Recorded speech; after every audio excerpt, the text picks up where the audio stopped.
প্রধান্বিত হলো কুমণ্ডল থেকে জল নিয়ে রাজা দশরথের মাথায় ছিটিয়ে দিয়ে অভিশাপ দিল।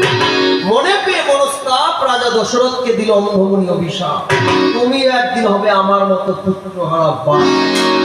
শুধু তাই নয়, পুত্র শোকে তবু আমি বেঁচে আছি, কিন্তু তোমার পুত্র শোকে, ওই পুত্রের কারণে পুত্র শোকে তোমার মৃত্যু হবে, ঘটিবে তোমার অকাল মরণ। এই বলে রাজা দশরথকে অভিশাপ দিল অন্ধমণি পুত্রের শোকের কারণ। যখনই অভিশাপ দিয়েছে রাজা দশরথকে তুমি পুত্র হারা হবে, অভিশাপের কথা শুনে রাজা দশরথ হাসছে। আরো রাজা দশরথ হাসছে না, তুমি আমার অভিশাপের কথা শুনে হাসছো কেন? আপনার অভিশাপে তো কোনো কাজ হবে না। আমার অভিশাপে কাজ হবে না? কেন কাজ হবে না? আপনি তো অভিশাপ দিলেন আমাকে পুত্র হারা হতো। হ্যাঁ, আমার তো কোনো সন্তানই নাই, হারা হবো।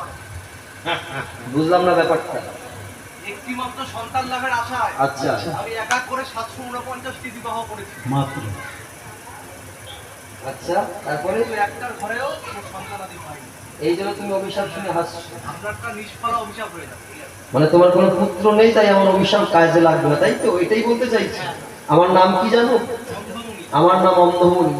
আমি যদি প্রকৃতভাবে ভগবানকে সাধনায় সন্তুষ্ট করে থাকি, আমি মনে পেয়ে মনস্তাপ দিয়েছি যখন তোমায় অভিশাপ, তোমার সত্যি সত্যি হারা হবে, তুমি পুত্র হারা বাপ। শুধু তাই নয়, আমার অভিশাপ রক্ষা করবার জন্য স্বয়ং ভগবানকে তোমার ঘরে পুত্র রূপ